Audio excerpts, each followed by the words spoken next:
자, 오늘도 하나님의 은혜와 사랑과 평강, 그리스도의 향기가 든든한 교회와 오늘 이 말씀을 전 세계에서 TV를 통해서 유튜브를 통해서 듣는 분들에게도 축복이 임하기를 진심으로 축원드립니다. 여호수아 4장 19절로 24절을 통해서 은혜 받은 자의 할 일이라 하는 제목으로 함께 은혜를 나누고자 합니다. 성도는 하나님의 은혜 속에서 살아갑니다. 기독교는 은혜의 종교라고 그래요.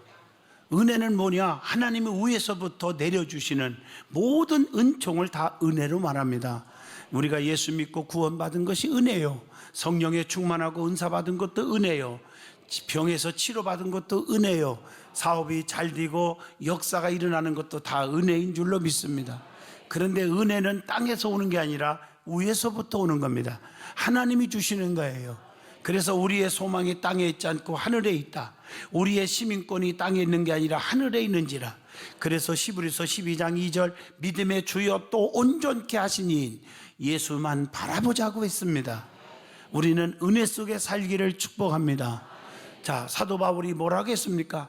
고린도전서 15장 10절 고백이라는 게 중요해요. 내가 나된 것은 하나님의 은혜로 된 것이니 이렇게 고백을 하고 있습니다.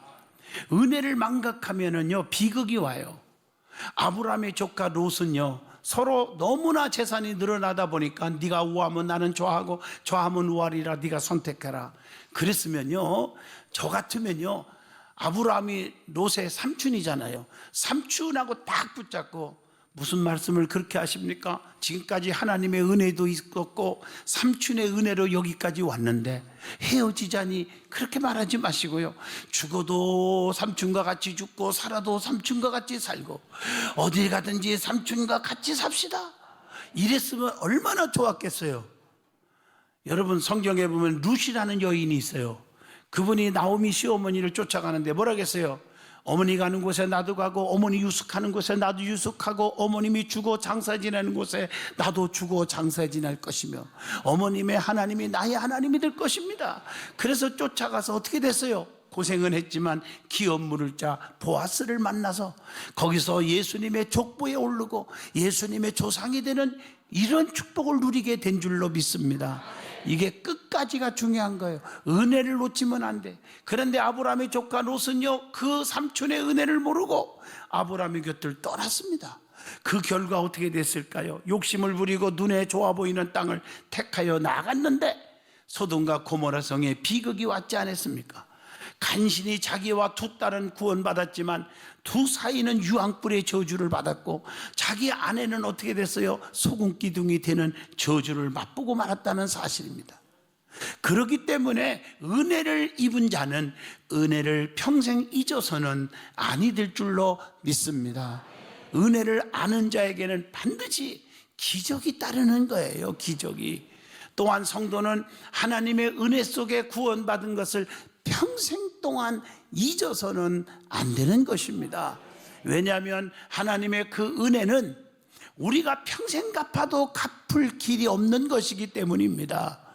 성경에 보면 열문둥병자 얘기가 나옵니다. 지금은 한생병이라고 부르는 게 좋겠어요. 10명의 한생병자가 죽게 되었는데 주님 앞에 나와 모두 고침을 받았어요. 그런데 9명은 은혜 갚을 줄 모르고 제 갈 길로 흩어져 버렸지만 은혜를 아는 사마리아 사람 한 명은 주님께 나와 감사했다고 누가복음 17장 16절에 말씀하고 있습니다. 우리 주님께서는 은혜에 감사할 줄 모르는 9명을 찾으셨어요. 누가복음 17장 17절 10사람이 다 깨끗함을 받지 아니하였느냐? 그 9은 어디 있느냐? 은혜를 망각한 사람을 찾고 계셨다는 사실입니다. 성도는 하나님의 은혜에 감사할 줄 알아야 돼요. 특별히 하나님의 은혜 속에 우리가 사는데 그 베풀어 주신 하나님의 은혜에 대해서 감사하는 믿음을 갖게 될 때 하나님께서 계속적인 끊임없는 은혜를 베풀어 주시는 것입니다. 여러분 성경에 보면 하나님의 법궤 얘기가 나옵니다. 법궤는 가는 곳마다 기적이 일어나요. 왜냐하면 법궤 안에 세 가지 물건이 있었어요. 하나는 아론의 쌍난 지팡이, 만나들은 금항아리, 십계명이 있었어요. 이 세 가지는 뭘 의미합니까? 한마디로 하나님의 임재를 가리키고요, 또 하나는 하나님의 은혜를 잊어서는 안 된다는 거예요. 너희들이 배고파 굶어 죽게 생겼을 때 내가 하늘에서 만나와 메추라리 먹을 걸 주었지 않았느냐, 그 은혜 잊어서는 안 된다. 또 아론의 쌍난 지팡이, 어떻게 마른 막대기에서 싹이 나고 살고 열매를 맺니? 나는 무에서 유를 창조하고 불가능을 가능케 하는 전능자, 내가 그런 기적을 너희들에게 얼마나 행했니? 그걸 잊지 말라. 또 하나는 십계명을 주었지요. 십계명이 뭐예요? 우리를 사랑하는 거예요. 오늘 본문의 말씀은 하나님께서 요단강을 가르시고 물을 마르게 하셔서 이스라엘 백성들이 요단강을 마른 땅같이 걸어가게 하시고 건너가게 하신 그 깊은 하나님의 은혜를 기억하라고 하는 내용이 오늘 본문의 말씀입니다. 여호수아는 요단에서 가져온 12돌을 길갈에 세워놓고 모든 백성들이 하나님의 손이 강하심을 알게 하고 또한 하나님을 영원토록 경외하게 했다는 말씀입니다. 오늘 이처럼 하나님의 은혜를 받은 자들은 반드시 해야 할 일이 있습니다. 은혜를 입은 자는 무엇을 해야 하는지 오늘 본문 말씀을 통해서 큰 은혜와 축복받는 귀한 시간 되기를 진심으로 축원드립니다. 자, 제일 먼저 이스라엘 백성들이 요단강을 건너는 은혜를 받았는데 어떤 방법으로 은혜를 받았는지 여호수아 3장 3절에 기록되어 있어요. 하나님께서 자기 백성들에게 요단강을 건너는 기적을 베풀어 주셨는데 어떻게 해서 건널 수 있었냐는 거예요. 이것이 장애물을 제거하고 앞길이 열어지는 비결이기도 합니다. 첫째, 제사장들이 언약궤를 메고 백성들보다 앞서 나아갔다고 했습니다. 여호수아 3장 6절의 말씀이죠. 하나님은 제사장, 주의 종들을 통해서 지금도 역사하시고 계십니다. 여러분, 출애굽기 14장 21절 보면 홍해를 가르시는 기적을 베풀 때 하나님이 하셨잖아요. 그런데 주의 종 모세를 통해서 하시잖아요. 모세에게 반석을 쳐라 샘물이 터져 나오게 하고 홍해 바다를 가르켜라 갈라지게 하시고 주의 종을 사용하셨어요. 에스겔 37장 9절에 보면 에스겔 골짜기에 마른 뼈다구가 군대로 만들어졌잖아요. 무에서 유를 창조하고 약한 자가 강해지고 쓸모없는 자가 쓸모있는 자로 바꿔지는 기적이 되잖아요. 그런데 분명히 누가 했어? 하나님이 하셨습니다. 그런데 에스겔 선지자를 통해서 하세요. 살이 붙어라, 가죽이 붙어라, 심줄이 붙어라, 명령한 대로 그대로 되어버리는 거예요. 열왕기상 8장 4절에 보면 제사장은 언약궤를 메고 나아가야 했습니다. 그와 같이 주의 종들은 항상 누구든지 하나님의 은혜를 메고 있어야 합니다. 저도 늘 은혜 속에 살아야 됩니다. 주의 종들은 하나님의 임재를 체험하여야 한다는 것, 열왕기상 8장 11절에도 말씀하고 있습니다. 기독교는 기적의 종교입니다. 주의 종들부터 먼저 능력받고 은사받고 능력을 행하는 그런 역사가 일어나야 할 것입니다. 두 번째로 여호수아 3장 3절에 제사장들이 하나님의 법궤를 메고 갈 때는 백성들은 뒤를 따라야 했습니다. 성도들은 항상 주의 종들보다 앞서서 무슨 신앙을 하고 의논 없이 자기 고집대로 하면 안 된다는 거죠. 성도들은 항상 주의 종들의 가르침을 받아야 돼요. 사도행전 2장 42절에 그들이 사도의 가르침을 받아 서로 교제하고 떡을 떼며 오로지 기도하기를 힘쓰니라. 주의 종들이 말씀을 선포하면 가슴을 치면서 충청도 말로 어찌할꼬 전라도 말로 어째스까 경상도 말로 오이할꼬 하더라. 하나님의 말씀이에요. 예? 세 번째, 여호수아 3장 13절입니다. 여호와의 제사장들이 요단물을 밟고 섰더니 흐르던 물이 끊어졌더라. 이겁니다. 참 놀랍죠. 하나님께서는 주의 종들을 통해서 기적과 능력을 행하시는 것입니다. 사도행전 5장에 보면 모세가 홍해 바다를 가르쳤더니 갈라지잖아요. 출애굽기 14장 21절. 반석을 쳤더니 샘물이 터져 나오잖아요. 네 번째, 여호수아 3장 17절. 믿음으로 발을 내디딤으로 마른 땅을 건너듯이 강을 건너갈 수 있게 하셨다. 장애물이 다 제거되었다. 막힌 것들이 다 뚫려졌다. 그 말이에요. 오늘 여러분들에게 이런 기적의 축복이 임하기를 진심으로 축원합니다. 담대하세요. 하나님의 능력을 믿고 담대하게 나아가면 하나님이 함께 해주세요. 여호수아 1장 5절에 네 평생에 너를 능히 당할 자 없으리니 내가 모세와 함께 있던 것 같이 너와 함께 있을 것임이니라. 내가 너를 떠나지 아니하고 버리지 아니하리니 강하고 담대하라 라고 말씀합니다. 성도는 믿음으로 나아가야 돼요. 성경에 보세요. 딸아 안심하라 네 믿음이 너를 구원하였느니라. 다 죽어가는 딸도 살아나잖아요. 믿음은 의심이 없는 거 확신해요. 히브리서 11장 1절 믿음은 바라는 것들의 실상이요 보지 못한 것들의 증거니라 그랬어요. 확신하세요.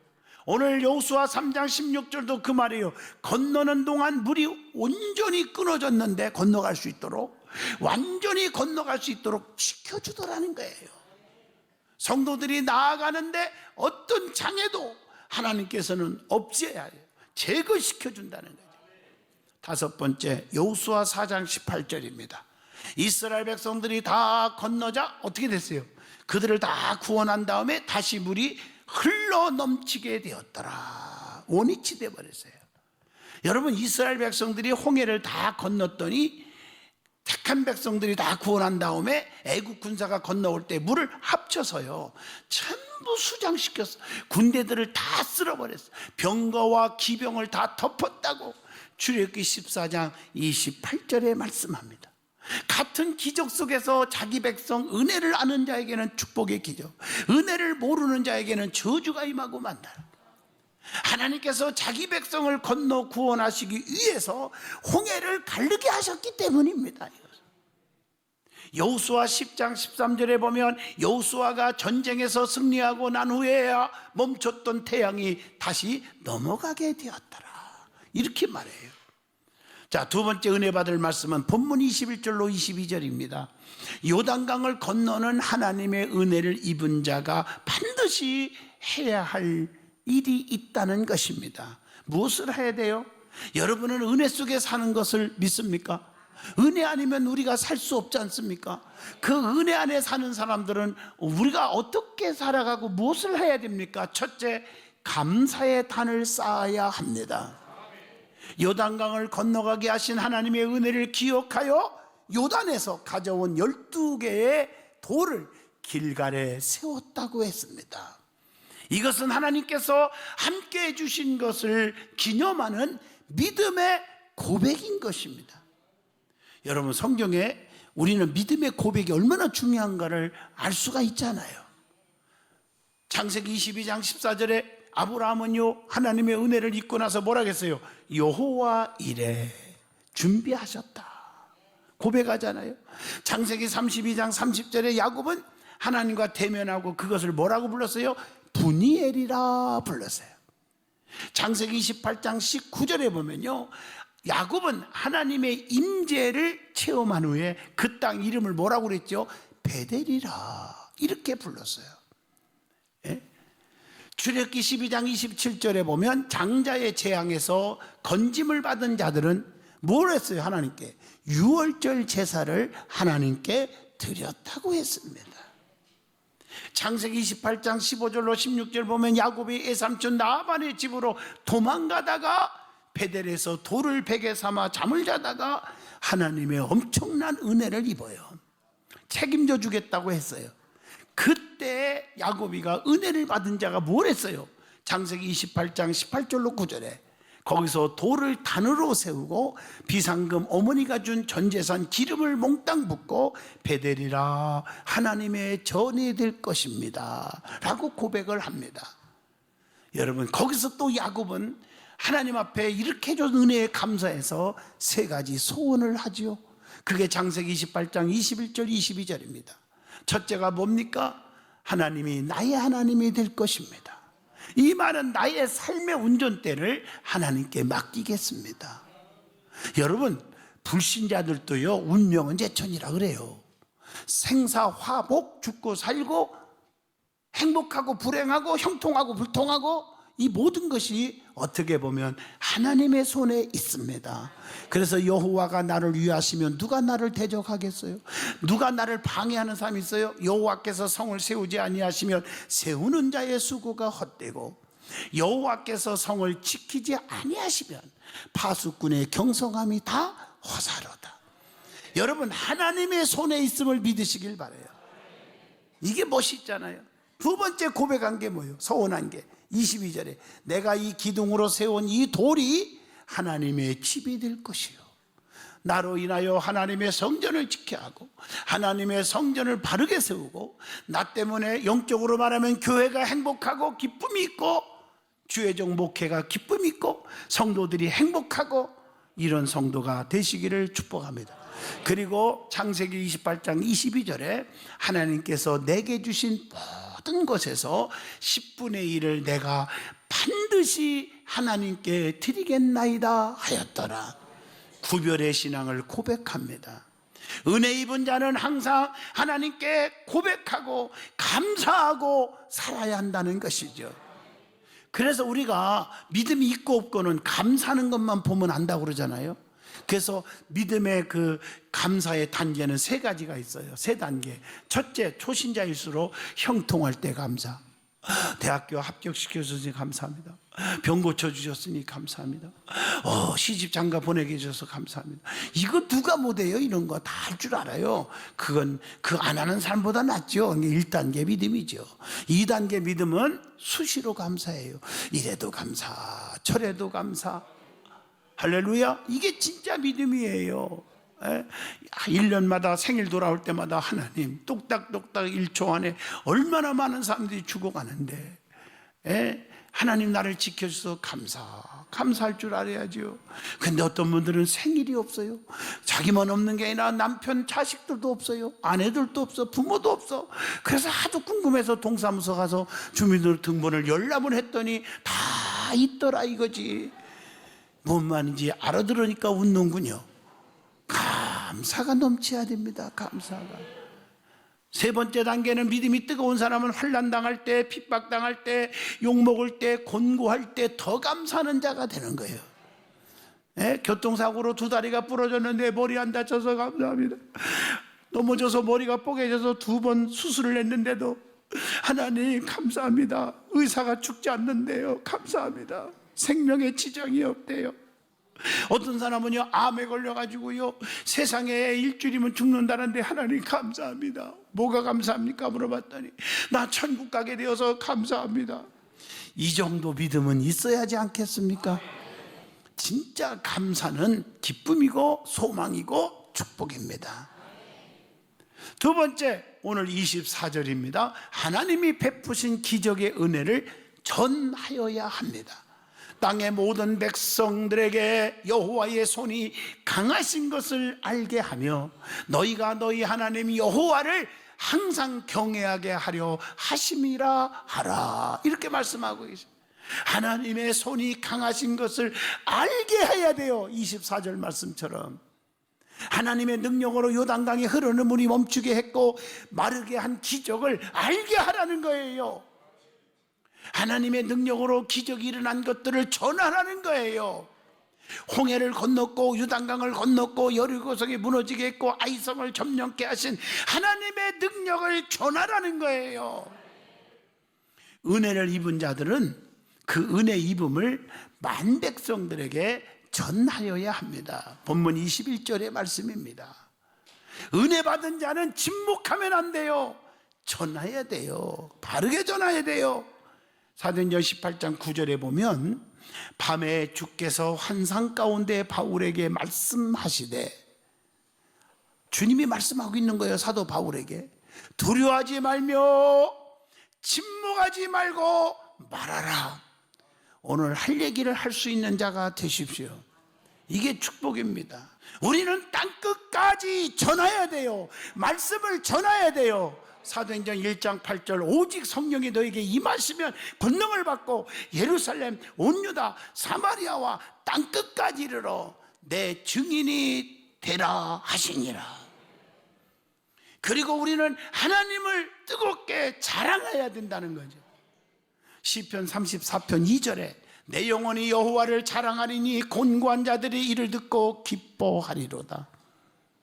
에레미야 9장 24절에 자랑하는 것은 이것으로 자랑할지니 곧 명철하여 나를 아는 것과 나 여호와는 사랑과 정의와 공의를 땅에 행하는 자인 줄을 깨닫는 것이니라.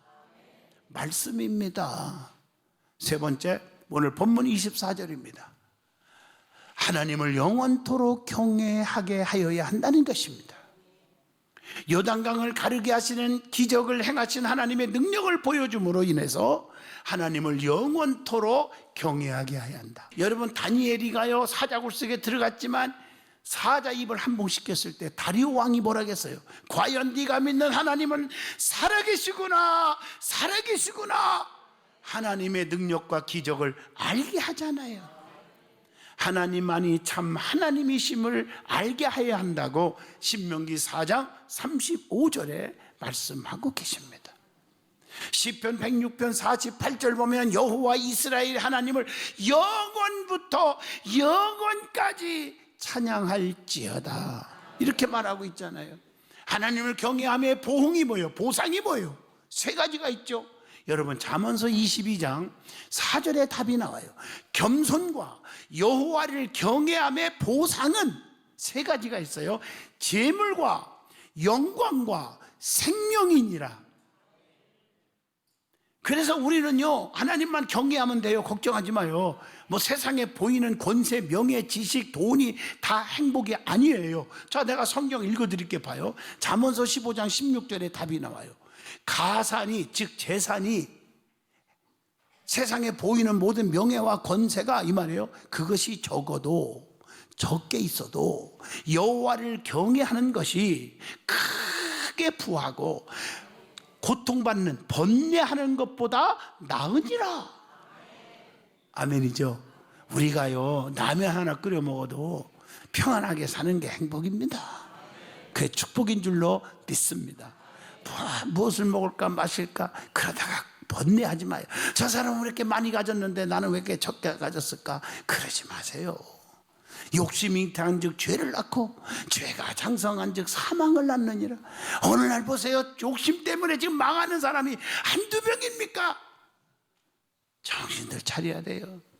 하나님을 경외하는 것은 생명의 셈이고 사망의 그물에서 벗어나게 할 것이니라. 잠언서 14장 27절의 말씀을 기억하세요.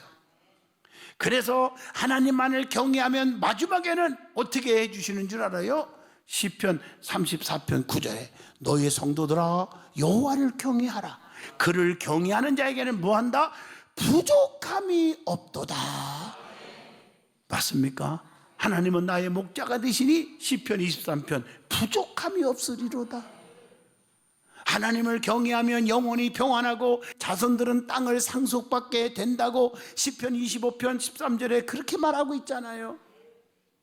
결론입니다. 성도는 하나님의 은혜 없이는 살 수가 없어요. 우리는 바울처럼 고린도전서 15장 10절에 내가 나된 것은 하나님의 은혜로 된 것이라고 하는 고백을 하여야 합니다. 하나님의 은혜를 받은 자는 하나님께 감사의 단을 쌓아야 합니다. 하나님의 은혜를 받은 대로 기적의 하나님을 전하고 그 하나님을 영원토록 경외하게 하여야 합니다. 은혜를 깨닫는 자에게 하나님의 은혜가 계속적으로 임하는 줄로 믿습니다. 저도 목회하지만요 은혜를 아는 사람들에게 더 기도해 주고 싶고 더 축복해 주고 싶고 그런 거예요. 하나님은 더 하시는 거예요. 하나님은 공의로운 분이에요. 하나님의 은혜를 아는 자에게 기적을 베푸는 거예요. 오늘 우리 든든한 성도들과 이 말씀을 전 세계에서 유튜브로 듣는 분들 다 하나님의 은총이 넘치기를 진심으로 축복합니다.